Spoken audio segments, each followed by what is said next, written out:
This is MacVoices TV. Welcome to MacVoices TV. This is the Talk of the Mac community, and I'm Chuck Joyner. Joining me this time to talk about his newly updated Take Control of iWeb, second edition, is Mr. Steve Sande. Steve, it's great to have you here. How's it going, Chuck? It's good. It's good to see you as well as talk to you. Yeah, it is. You know, and these Logitech cameras are doing a really good job here. So they are. I think this is a plug for both of them. Yeah. So, Steve, Take Control of iWeb 09 second edition. Shouldn't that be iWeb 11? Well, it's funny you bring that up, Chuck, because we were really hoping last year that iWeb 11 was going to come out, especially as part of the entire iLife suite. And as you know, when iLife 11 actually shipped, what we ended up seeing was, an updated iPhoto, an updated iMovie, and GarageBand, I think, got a bump as well. But iWeb didn't get changed at all. In fact, the version number didn't change. Nothing changed.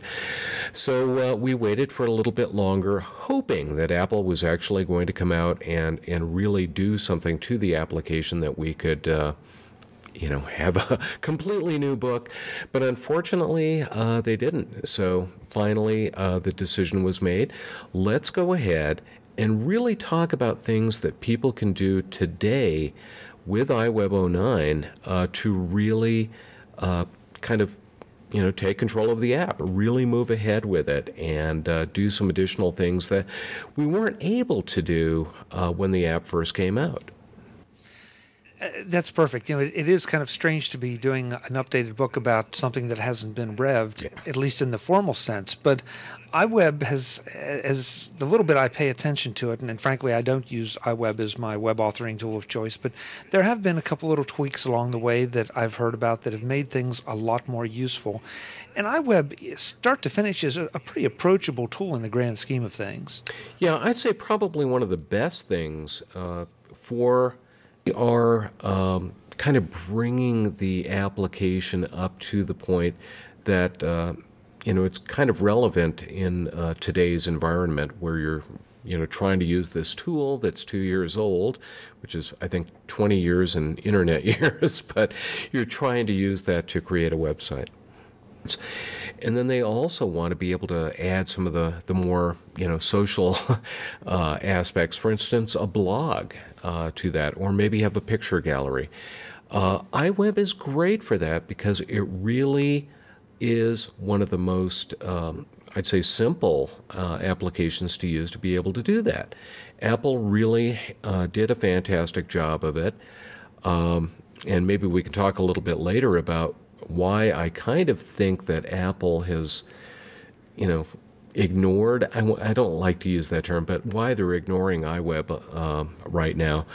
But, like I said, some of the things that we talk about in the revised edition of the book really are kind of bringing the application up to the point that, it's kind of relevant in today's environment where you're trying to use this tool that's 2 years old, which is, I think, 20 years in internet years, but you're trying to use that to create a website.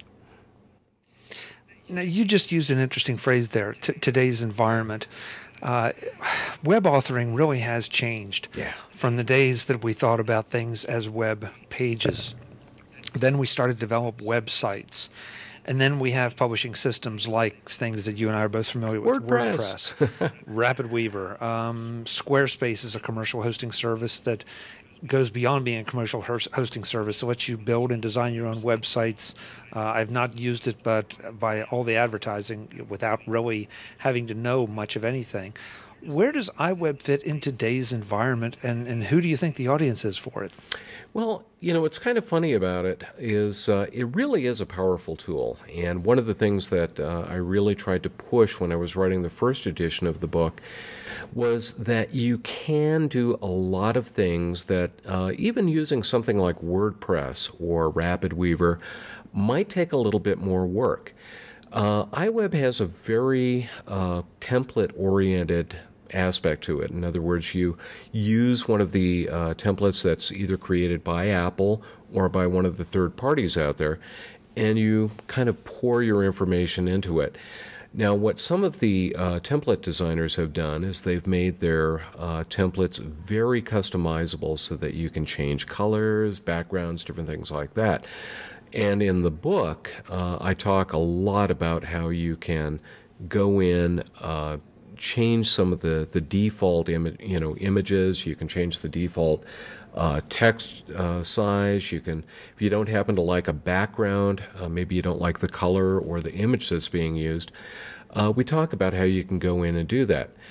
So my kind of take on the market for iWeb right now is that it's the person who wants to use the tools that are available to them through iLife, but they want to go a little bit beyond just having kind of a cookie cutter website.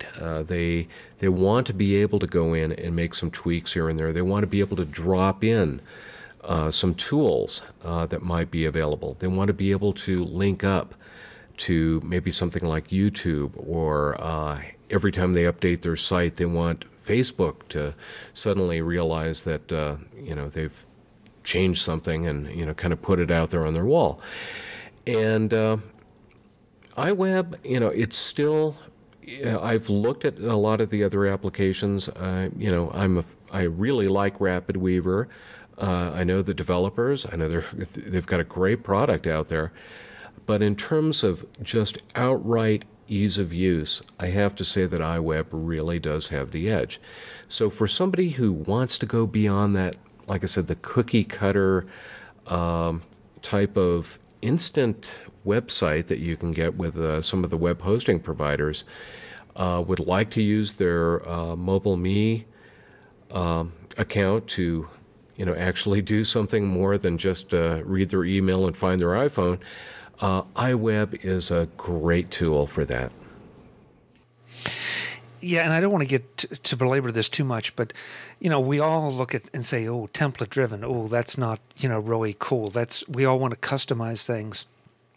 At the end of the day, if you find something that looks good, that's clean, that reflects your personality, your message, and you can usually do that with the templates, it's really more about the content. Exactly. It's going to take a while for you to decide that you have specific needs that go beyond those templates, especially if you're doing this as a casual user. If you're serious, you're going to be into one of the heavier things that there's a bigger learning curve, there's a bit more sophistication, a bit more flexibility, but it also can be expensive and all that. But let's get to the meat of this book, Steve. What's new in the second edition? What are some of the tweaks we've seen from Apple that make iWeb 09 an even better authoring tool today? Well, when we saw iWeb 09 come out a couple of years ago, really one of the biggest things that we saw was the ability to not only publish to MobileMe, but to a number of other servers. For instance, you could go out to a FTP server, any FTP site, and you were able to take your iWeb program, point it to that server, and go ahead and publish your website. Prior to that point, really about the only thing it did very, very well was publishing to MobileMe, and you really had no choice. You had to go to MobileMe if you wanted to really have that kind of ease of use of doing the publishing. When they made the change and allowed you to suddenly be able to go out to any FTP server or any server with FTP, suddenly that opened up the world. You could do your hosting just about anywhere. So what the real changes are that I've added into the book in this specific edition, like I talked about, this is a very template-driven application. But the good thing is that there are a lot of third-party developers who are going out and creating templates for iWeb. So that's a big plus right there. If you don't like the 30-some-odd templates that Apple ships with iWeb 09, there are third-party vendors who have created some just beautiful templates out there. So that's one of the big things. We talk about those additional sources of iWeb templates. Since iWeb 09 came out, it doesn't seem like it's been that long ago, but one of my favorite services, internet services, came out and just kind of took over the world there, and that's Dropbox. And one of the things that I talk about in the book is how that really has made it much easier for people to share the editing tasks for an iWeb website by putting it in a Dropbox and then sharing that Dropbox between two or more Macs. It's something that was totally impossible before, or very, very difficult to do, even if you were on the same network. Now, if I need for somebody else to come in and help me, as a contributor to an iWeb site, it's not a problem. And we talk about that in the book, how you can take even a free Dropbox account and use that to really share the single iWeb domain file between multiple computers or multiple users. Now, wait a minute. I want to make sure we get this right. You're hosting, are you hosting the website with Dropbox, or are you just storing the behind-the-scenes files on Dropbox? Well, it's funny that you bring that up, because you can actually do both. And I was really kind of referring to sharing what we call the iWeb domain file, which is the file that contains all of the CSS, all of the HTML that is related to that website, storing that out on Dropbox so that two people can kind of work on the website. But you can also, and this is one of the other things I describe in the book, you can also use Dropbox for free iWeb hosting. Do the Dropbox people know about this? Yeah, I don't think so, but it's they do now. We'll probably get in trouble there. Actually, if I remember correctly, I think that's where I got. And I won't say I came up with the idea myself, but I do believe, if I remember correctly, that I did get it from the Dropbox folks saying, "Hey, you can actually do this." They're definitely not going to be happy with you if you've got an extremely popular site and you're getting billions of hits every day. But in terms of, if you just have a family website or a small site where you're sharing photos with friends, what a perfect way to do it.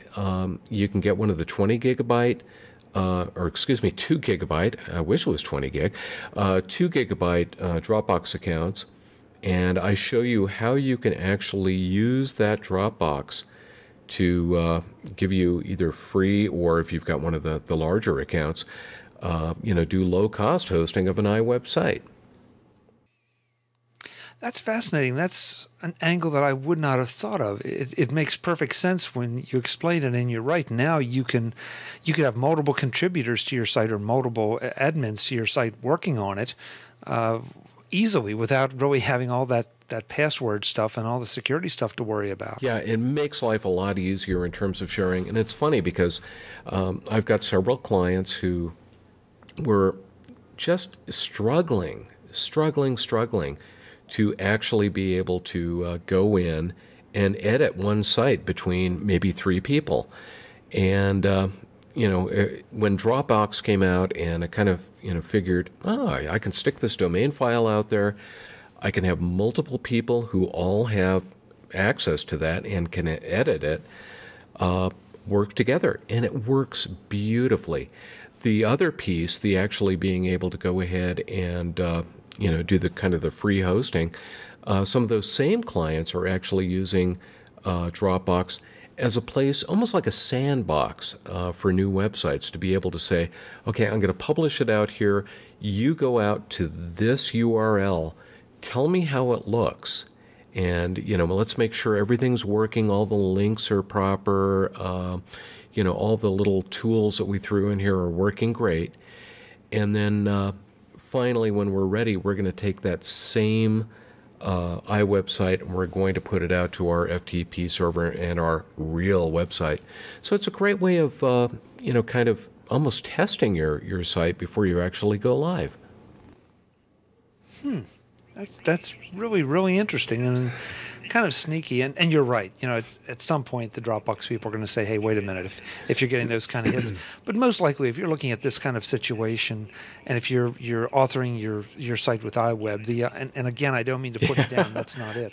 But the odds are that you're going to be looking for something a bit more robust and fully featured anyway. So that would seem just to be an amazingly ideal solution. Without having to use MobileMe, without having to incur that expense. Yeah, and some of the other things that we talk about, or I talk about, I should say, I don't know why I always use the we. Maybe it's the royal we, or something there. But some of the other things I've added into the book. One feature that was added to the most recent versions of Keynote is that it will allow you to take a Keynote presentation and actually embed that into an iWeb page. So in other words, if you're somebody who, maybe you're putting a presentation together for a team and you say, I want you to be able to go out, take a look at this presentation, make comments, do whatever you want to. I show you how to take that Keynote presentation and actually embed it in a website, or in an iWebsite. Works out beautifully and once again, very simple to do. It does require that the user get one of the free beta accounts to iWork.com, but it works so well and so easily that it's kind of surprising. Steve, you probably know where I'm going with this, and I think you may have alluded to it if I was able to outguess you earlier. You think that some of the delay we're seeing here with iWeb has anything to do with the data center? I wonder about that. And, there were a couple of thoughts that I've had over the months while we were waiting to see if they were actually going to do something with iWeb.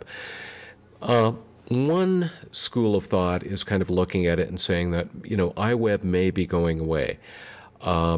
Frankly, I'm not that pessimistic. I think it's going to stay around, and I'll kind of tell you about my reasoning there. But what I'm thinking is that Apple is kind of looking at their user community for this application, and they're probably saying, for people who just want to be able to go out and tell people what they're doing, they want to be able to maybe put a photo gallery out, maybe upload some video. Facebook is out there. Facebook is free. And Facebook is so, I don't know what the term is. It's just everybody seems to be using it anyway. And they may be looking at that specific audience and saying, for you folks, maybe iWeb isn't the answer anymore. Maybe you should move on and you should go over to Facebook and be happy with that. You don't get to, design a fancy page. You don't get to do a lot of, really cool things with some of the templates that we have, but you're going to have that ease of use that is, kind of there with Facebook. My thought is that maybe what they're doing behind the scenes is kind of looking at turning iWeb, taking it out of the iLife world and maybe putting it into the iWork world and making it more of a small business tool, something that, businesses that are saying, we want more than just a cookie cutter website. We want to be able to do some really powerful things with it. And we want it to integrate with, all of our applications, not only iLife, but we'd love for it to tie in with iWork as well. Maybe they're looking at doing that. Part of that, as you said, could be tied into this entire idea of maybe even having applications on the cloud, as part of this North Carolina data center. Maybe iWeb is going to be a web app for all we know. So, I'll be very interested to see, what eventually comes out of this. Knowing my luck, probably what will happen is that this iWeb 09 book will come out, or the update will come out, and 2 days after that, they'll probably come out with like iWeb 11 in the cloud. But gives me another book to write. I can't complain. Yeah, I'd be kind of surprised if I can't see Apple dropping iWeb in some incarnation or another, just because there's so much about publishing, about creating your own space. I can't see them ceding that area to Facebook or ceding, say, video hosting to YouTube. That just doesn't seem to make a lot of sense to me. Especially now we have iMovie on the iPad and the iPhone. I mean, there's so many ways, and of course they'd be foolish not to allow uploads to Facebook and to YouTube. At the same time, though, I would think that Apple would want to do their own solution. And iWeb, it's always tough to have these discussions, because you end up, trying to posture iWeb one way or another. It is so approachable. It is so easy to use. It may not be the biggest, baddest kid on the block, but it certainly is more than enough to get what you want done for 90% of the people that want to publish a web presence of some kind. Yeah, and the way I've always felt, taking a look at iWeb and some of the other, I guess you could call them easy tools that are out there, Rapid Weaver, and for some reason I'm blanking on the third one. I can't think of it. But if you take a look at, really compare those three, and I can't think of the name of the other one, I'm sorry. But, iWeb really is, it is Mac website editing. It is very simple. I've actually taught some iWeb classes here in town. I've had people who've said, well, I'm just terrified of doing this, but I really need to set up a website for my business. How can I go about doing this? I sit people down, and 2 hours later, they've got a beautiful looking site. And it's something that they've customized just enough that it doesn't look like it's something that, just came out of a, one-size-fits-all app. It ends up looking like something that somebody really took a lot of time and effort to develop. And, once again, that's, it's a 2-year-old program, but that says a lot for Apple, just in terms of the usability of the app. Yeah.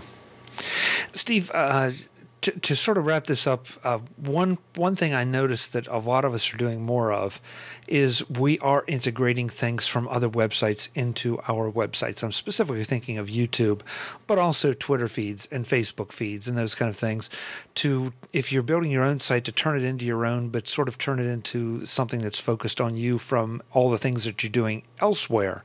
How does iWeb handle that right now in its current incarnation?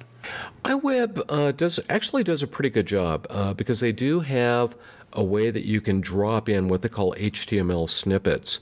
And HTML snippets can be anything from, for instance, in the new version of the book, I talk about how you can take Google calendars and actually embed those into an iWeb page. So let's say you're a company that, maybe you're a small bed and breakfast and you want to be able to show when you have availability in the various rooms.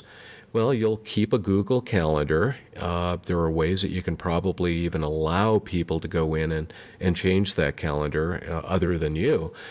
But if you want people just to be able to see if they're going to be able to get a room in your B&B on a specific date, what you can do is create a Google Calendar, block out the dates that are already reserved, and then take that calendar and you can embed that in an iWeb page. Very, very simple to do that. And that shows kind of that integration with a lot of the Google Docs.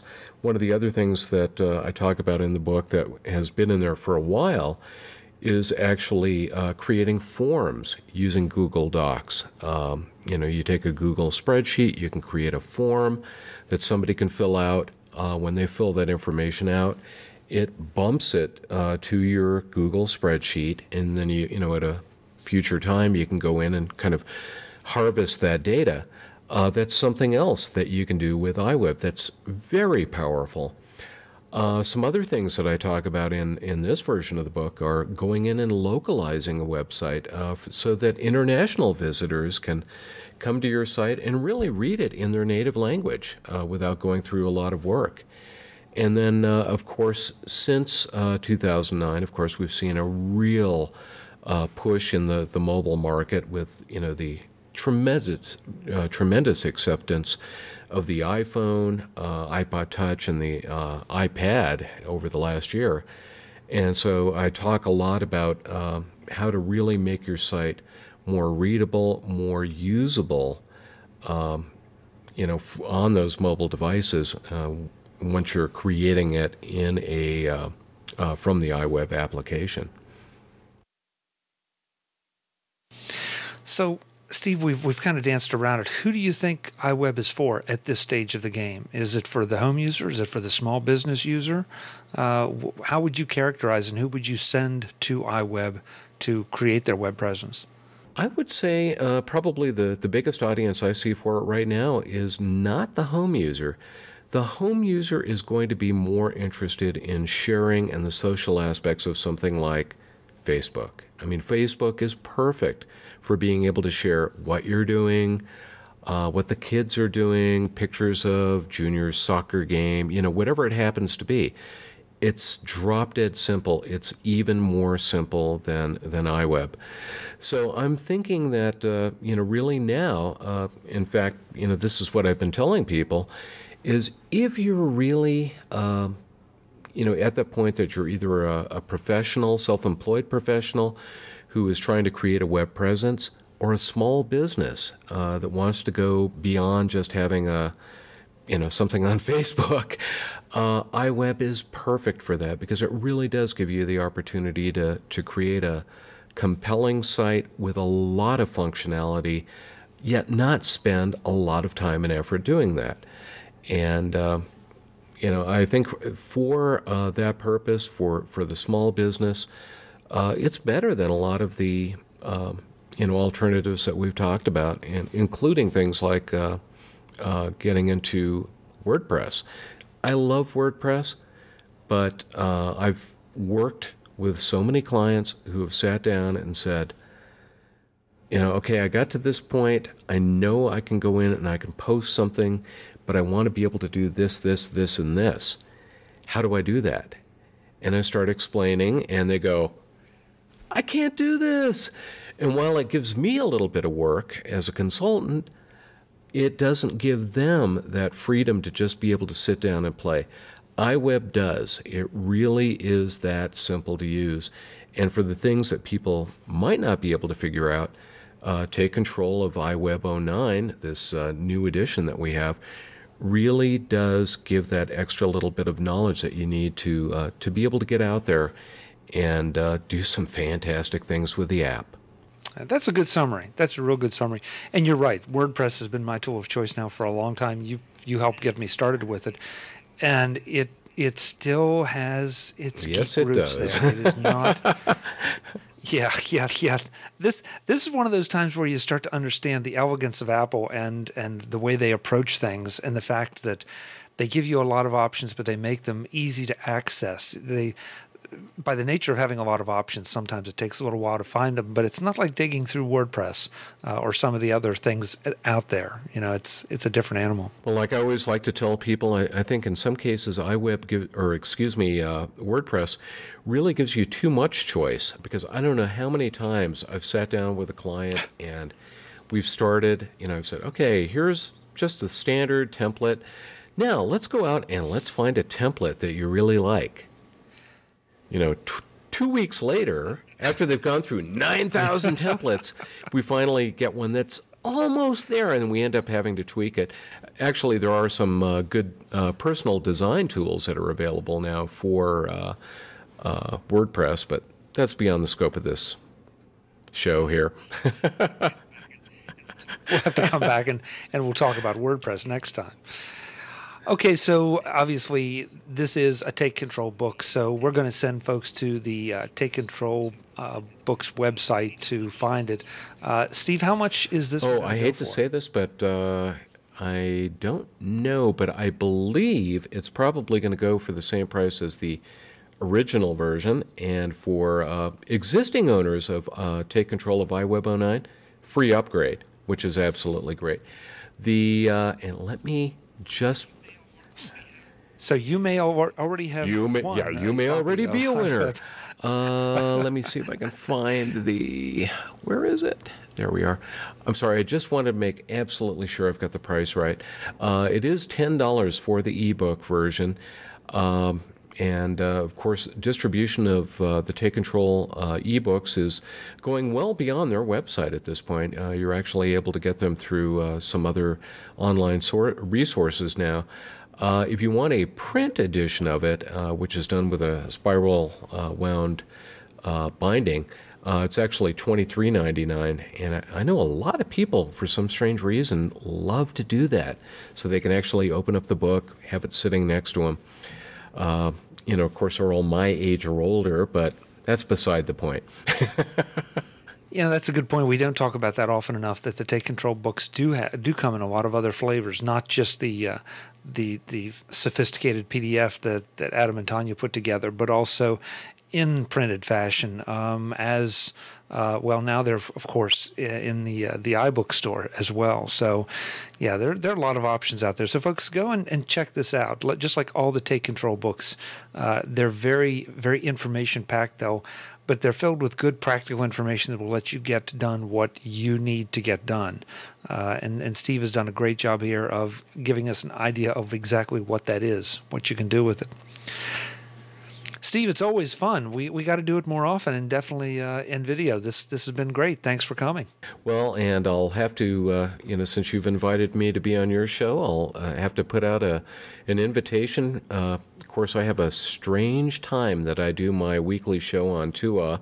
That's TUA TV Live. That's every Wednesday afternoon at 5 p.m. Eastern Time. And one of these days, I'm going to have Chuck on again. Yeah. Hey, it was fun the last time. We'll do it again. Thank you. Sounds great, man. Maybe after you get your iPad, too. I wouldn't be a bit surprised. Folks, that's Steve Sande. He's the author of the new revision, Take Control of iWeb 09 2nd edition from the Take Control ebooks. As always, I'll have links in the show notes to the book, to everything Steve and I talked about, to TUA TV, so you can see Steve live in all his glory. Glory? Ugh. To follow us both on Twitter and to see what we're up to. Until the next time, I'm Chuck Joyner. MacVoices TV is the talk of the Mac community. Thanks for watching.